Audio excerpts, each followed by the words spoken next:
Friends, ఈ అబ్బాయి నిచ్చెన సహాయంతో వాళ్ళ ఇంటి పైకైతే ఎక్కి కవర్నైతే కప్పుతుంటాడు. నిన్న నైట్ వచ్చిన వర్షానికి వాళ్ళ ఇంట్లోకి నీళ్ళు వచ్చాయని ముందు జాగ్రత్త కొద్ది కవర్లన్నింటినీ కప్పేసి కిందికైతే దిగుతాడు. నాన్న, నేను ఉసిదనే వాళ్ళ ఇంటికి ఆడుకోవడానికి వెళ్ళను అంటే, ఇప్పుడేం అక్కర్లేదు, నువ్వు వెళ్ళి చదువుకోపో అని చెప్పి అంటే, లేదు నాన్న, నేను ఒక 5 నిమిషాలలో వచ్చేస్తాను అని చెప్పి ఆ అమ్మాయి చెప్తుంది. 5 నిమిషాలలో నువ్వు ఇంటికి రావాలి అని చెప్పి పంపించేస్తాడు. ఆ అమ్మాయి వాళ్ళ అన్నయ్య వాళ్ళ ఇంటికి అయితే బయలుదేరి వెళ్ళి ఉసేదన్నా అంటే, అసలు నువ్వు వచ్చేసావా, నేను నీకోసమే చూస్తున్నాను అని చెప్పి ఆ పిల్లలు ఇద్దరు అలా ఆడుకోవడానికి బయటికి వెళ్ళిపోతారు. చూసేసరికి 2 గంటలు అయితే గడిచిపోతాయి. ఆ అమ్మాయి తిరిగి ఇంటికి వచ్చేసరికి, బెటా ఇలా రా అని చెప్పి కోపంగా పిలుస్తూ, నువ్వేమని చెప్పి వెళ్ళావు, 5 నిమిషాలలో వస్తానని, ఇప్పుడు టైం చూడు, 2 గంటల తర్వాత నువ్వు ఇంటికి వచ్చేది, నాన్న నన్ను క్షమించు, ఆడుకుంటూ టైం చూసుకోలేదు, ఇంకోసారి ఇలా చేస్తే బయటికి పంపించను అని చెప్తాడు. అయితే ఆ రోజు నైట్ బాగా వర్షం కురుస్తూ ఉంటుంది.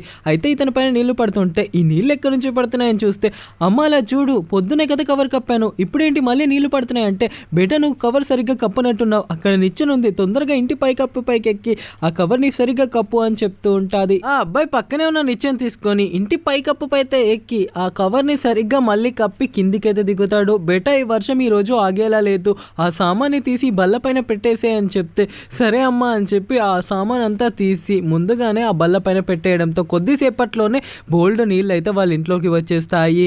ఈ వర్షం ఇలా ఆగేలా లేదు, బేటా ఒక పని చేస్తావా నువ్వు అని చెప్పి అంటే, బేటా నువ్వు వెళ్ళి బాబాయ్ ఇంట్లో ఈ రోజుకి ఉండు, రేపు వచ్చి నేను తీసుకెళ్తానంటే, సరే అమ్మా అని చెప్పి ఆ అబ్బాయి అయితే బయలుదేరి వర్షంలోనైతే వాళ్ళ బాబాయ్ ఇంటికి అయితే చేరుకొని డోర్ కొడుతూ ఉంటే, ఎంత డోర్ కొట్టినా కూడా ఆ సౌండ్కి నిద్ర ఎవరు లేవరు. ఇంతలోనే ఈ అమ్మాయి నిద్ర లేచి, ఇంత అర్ధరాత్రి ఎవరు వచ్చి ఉంటారు, ఈ టైంలో డోర్ కొడుతున్నారేంటి, నాన్నని లేపాలా లేకపోతే నేనే వెళ్ళి చూడనా, నాన్న మంచి నిద్రలో ఉన్నాడు, నేనే వెళ్ళి చూస్తాను అని ఆ అమ్మాయి వెళ్ళి డోర్ ఓపెన్ చేస్తే, ఉసేదన్నా నువ్వా ఈ టైంలో అని చెప్పి, చెల్లి నా ఇంట్లోకి నీళ్లు వచ్చేసాయి వర్షం కారణంగా, అందుకే ఈరోజు అమ్మ నిద్రపోమ్మని ఇక్కడికి పంపించింది అంటే, సరే అన్న ఇంట్లోకి రా అని చెప్పి వాళ్ళ నాన్ననైతే లేపడానికి వెళ్తూ, నాన్న ఒక్కసారి నిద్రలే అంటే, బేటా ఏమైంది అని చెప్పి, రే ఉసేద్ నువ్వేంట్రా ఇక్కడ ఉన్నావు అని చెప్పి ఈ టైంలో అని అడిగితే, మా ఇంట్లోకి వర్షం కారణంగా నీళ్లు వచ్చేసాయి, అందుకే అమ్మ ఈరోజు ఇక్కడే నిద్రపోమ్మంది అంటే, మీ ఇంట్లోకి నీళ్లు వస్తే నేనేం చేయను అంటే, మా ఇంట్లో పడుకోవడానికి కూర్చోడానికి ప్లేస్ లేదు, అందుకే ఈ రోజుకి నిద్రపోవడానికి ఇక్కడికి వచ్చాను అని చెప్తే, పోనీ నాన్న ఈరోజు అన్నయ్య ఇక్కడే ఉంచు అంటే,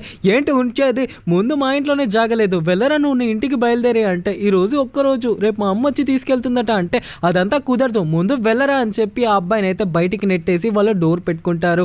ఆ అబ్బాయి బాధతో మళ్ళీ ఇంటికి తిరిగి వచ్చేస్తే వాళ్ళ అమ్మ అయితే నీళ్ళతో తడిచిపోయి ఉంటుంది. బేటా ఏమైంది, మళ్ళీ ఇంటికి ఎందుకు వచ్చావు అంటే, బాబాయ్ అసలు నన్ను ఇంట్లోకి రానివ్వలేదమ్మా, నన్ను గెంటేశాడు అంటే, వాడు అసలు మనిషి కాదు అని చెప్పి తిడుతూ ఉంటుంది. ఈ వీడియో నచ్చితే ప్లీజ్ సబ్స్క్రైబ్ చేసి ఐ లవ్ మై మదర్ అని కామెంట్ చేయండి.